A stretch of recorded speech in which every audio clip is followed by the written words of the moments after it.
एक जगह रामलीला हो रही थी।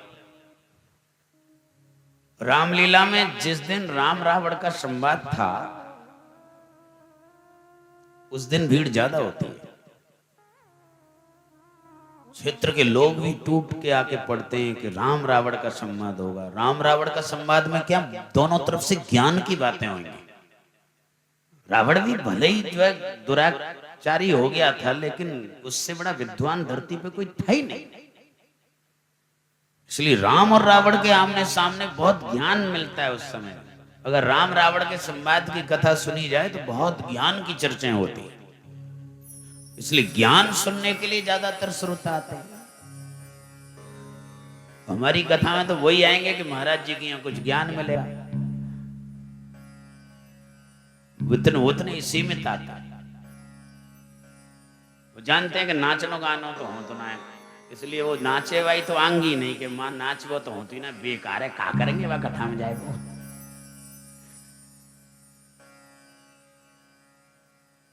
विचार कीजिए। हुआ क्या कि वहां राम रावण का संवाद तो पांडाल हाउसफुल, पांडाल भी ओवरफुल हो गया, इतनी भीड़ आई। लेकिन जैसे ही रावण जो है स्टेज पे जाने से पहले, रावण से संवाद करने से पहले जब जाने को हुआ, तो वो कमेटी वाले जो रामलीला कराने वाले हैं उनसे कहा यार एक बीड़ी पिलाओ, थोड़ा सा हाँ मूड बन जाए और थोड़ा सा गला ठीक ठाक हो जाए, एक बीड़ी पिलाओ।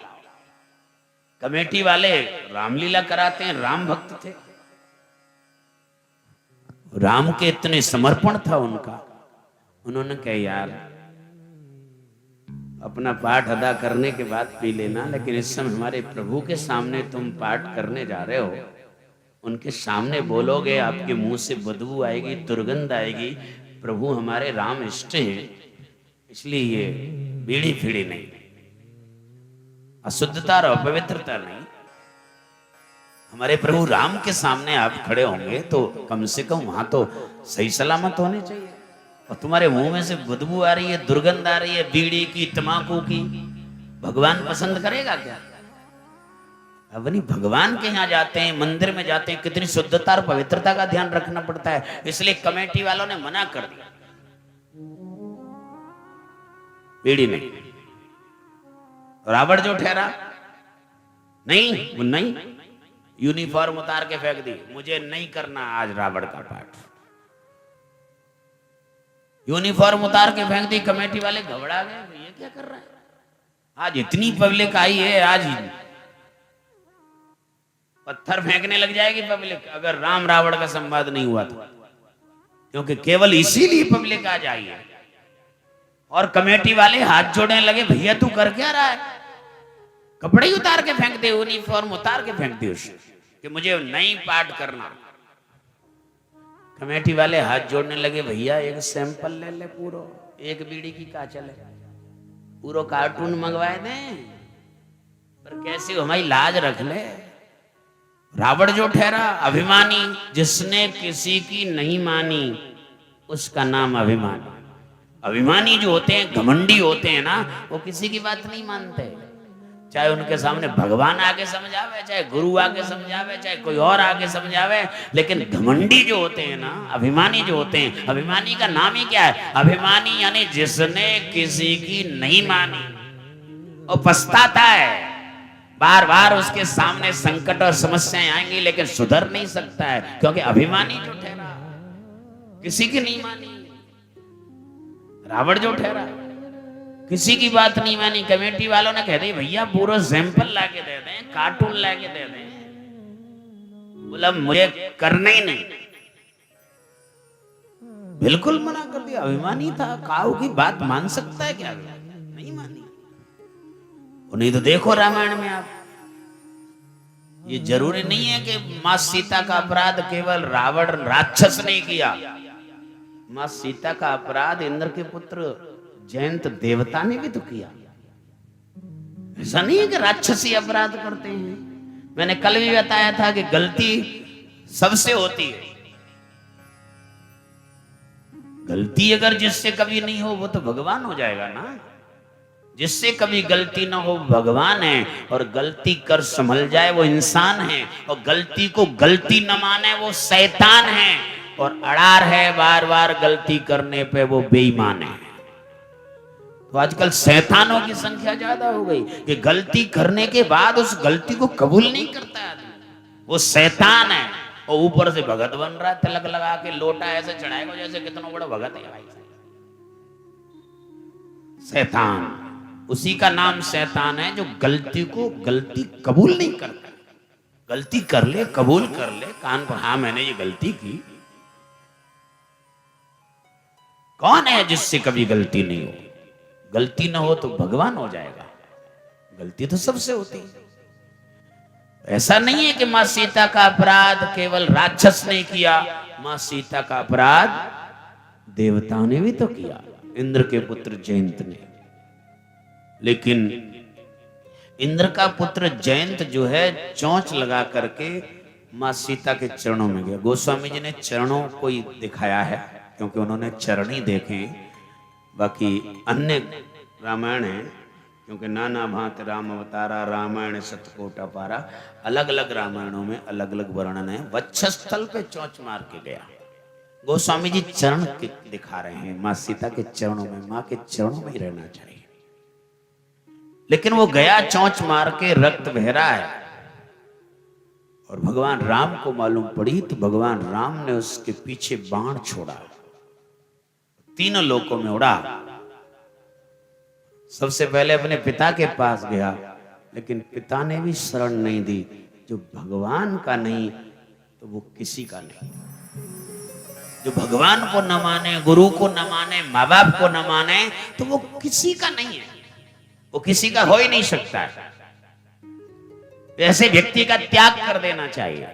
और आज बाप ने भी उसका त्याग कर दिया, इंद्र ने भी उसको, जयंत को शरण नहीं दी, तो भगवान का अपराध करके आ रहा है।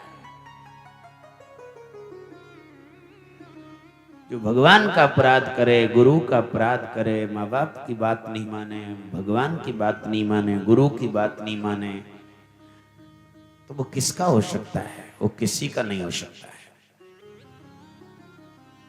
विचार कीजिए। जगह जगह गया लेकिन उसको किसी ने शरण नहीं दी कि जो भगवान का नहीं वो हमारा नहीं। लेकिन नारद संत ने समझाया। संत बड़े दयालु होते हैं। संत जो है उसको रास्ता दिखाते हैं, रास्ता दिखाते हैं, समझाते हैं। संत नारद ने उसको समझाया, क्यों भटक रहा है जगह जगह? जिनका अपराध किया है उन्हीं की शरण में क्यों नहीं जाता? चला तो जाऊं, आपका मान लूंगा आपकी बात, लेकिन समस्या इस बात की वो ये पूछेंगे कि जब शरण में ही आना था तो पहले ही अपराध क्यों किया? तो संत ही रास्ता बताते हैं। संत नारद जी ने जयंत को रास्ता बताया कि वो ये पूछें कि अगर तुझे शरण में ही आना था तो अपराध क्यों किया, ऐसा क्यों किया? तो कह देना प्रभु मैं तुम्हारा प्रभाव देखना चाहता था कि तुम्हारा प्रभाव कैसा है। फिर वो ये पूछें कि मेरा प्रभाव देखना था तो मेरे से मेरा अपराध करता, मेरे से पंगा लेता, लेकिन मां सीता को क्यों? तो कह देना प्रभु आपका कोई अपराध करता है तो आप अपने ऊपर अपराध करने वाले पे क्रोध करते ही नहीं, क्योंकि आपका स्वभाव है। सुने सुरेश रघुनाथ स्वभाव, निज अपराध रिसाहे न काओ। निज अपराध रिसाहे न। इसलिए भगवान आपका स्वभाव है कि आपका कोई अपराध करे उस पे आप क्रोध नहीं करते, लेकिन जो अपराध भगत कर राम रोष पावक सोहि जरहि। राम रोष पावक सोहि जरहि। इसलिए भगवान का स्वभाव है। भगवान कह रहे हैं मेरा कोई कितना भी अपराध कर ले, मुझ अपराध करने वाले पर मैं रिसाता नहीं हूं, और मेरे भक्त और संत का कोई अपराध करे मैं उसे माफ नहीं कर सकता हूं। तब क्रोध आता है भगवान को। भगवान उसी पे क्रोध करता है। भगवान का कोई अपराध कर ले तो भगवान उस पर क्रोध नहीं करेगा, लेकिन भगवान के संत और भक्तों का कोई अपराध करे, भगवान उसे सहन नहीं कर सकते। वो सहन कर ही नहीं सकते अपने भक्तों का, अपने संतों का अपराध कोई करने वाला हो। इसलिए मैं जान तो तुरंत ठीक है, तो ये कह देना ठीक है। गए जयंत जी, नारद संत की बात मानी। ये देवता है। देवता माने अपराध सबसे होता है, लेकिन किसी की बात मान ले। लेकिन रावण ने अपराध किया, उसने किसी की बात नहीं मानी। ये राक्षस। देवता ने, जयंत ने कम से कम बात मान तो ली और गया वो भगवान राम के शरण में जाके त्रैमाम प्रणाम करने लगा। तब भगवान ने पूछा कि अगर तुम्हें शरण में ही आना था, इस प्रकार से आर्त होकर के बोल रहा है, तो पहले अपराध क्यों किया? बोल प्रभु, अपराध मैंने इसलिए किया कि मैं आपका प्रभाव देखना चाहता था। बोल मेरा प्रभाव देखना चाहता था, मेरे से पंगा लेता, माँ सीता के चरण में चोट क्यों लगा के गया? बोल मैंने सुना है प्रभु, तुम्हारा स्वभाव ऐसा है कि तुम अपने ऊपर कोई अपराध करने वाला है उस पे क्रोध नहीं करते, लेकिन आपके भक्त का कोई अपराध करे उसे सहन नहीं कर सकते, इसलिए मैंने मां सीता का अपराध किया। तो अब काय को आया है? बोल पहले तो मैं आपका प्रभाव देखने आया था प्रभु, लेकिन अब मैं आपका स्वभाव देखने आया हूं कि आपका स्वभाव कैसा है। मुझ जैसे अपराधी को भी शरण मिलेगी कि नहीं मिलेगी? ऐसा नहीं है कि अपराध केवल राक्षसी करते हो, देवता, लेकिन देवता मान तो जाते हैं। वही देवता हैं कि कोई अगर अपराध हो गया, गलती हो गई, उसे स्वीकार कर ले और मान ले कि हाँ अब कबूल कर ले कि मुझसे गलती हुई है, वो देवता है। और राक्षस वो है कि गलती करने के बाद भी मानने को तैयार नहीं। इसलिए रावण मानने को तैयार नहीं, किसी की बात नहीं मानी। तो जो राम का पाठ करता था ना, वो उसने कहा क्यों इसके हाथ जोड़ रहे हो? रावण जो ठहरा किसी की बात नहीं मानेगा। रावण जो ठहरा अभिमानी, किसी की नहीं मानी। रावण ने बात मानी नहीं, वो तैयार नहीं हुआ और कमेटी वाले घबराने लगे। तो जो राम का पाठ करने वाला था चंद्रभान जी, उसने कहा क्यों परेशान हो रहे हो, ये तुम्हारी बात किसी की नहीं मानेगा, रावण जो ठहरा। तो अब क्या होगा? इतनी पब्लिक आई है। जो राम का पाठ करने वाला था उसने क्या कहा पता है? उसने कहा कि क्यों घबरा रहे हो, रावण का पाठ मैं कर लूंगा। कमेटी वालों ने कहा तुम कैसे कर लोगे भाई? अरे तुम्हें भी तो रावण के सामने राम बन के जाना है। बोल दोनों ही पाठ कर लूंगा। बताओ कि तुम रावण को देता कितने हो? जो रावण बनता है उसको कितना देते हो? उसका आधा दे देना, लेकिन रावण का पाठ मैं कर लूंगा। बोल राम का भी मैं कर लूंगा। यार दोनों पाठ कैसे कर लोगे?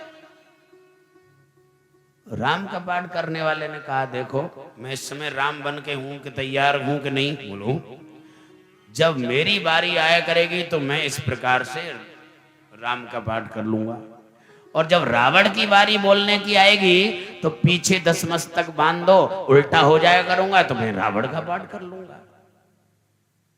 समझ में आ रही है? यानी आदमी सामने से तो राम बन जाता है, लेकिन पीठ पीछे रावण बन जाता है। भाई साहब ये आज की स्थिति है। सामने से राम बन गया, लेकिन पीठ पीछे से रावण बन रहा है। सोचिए, विचार कीजिए।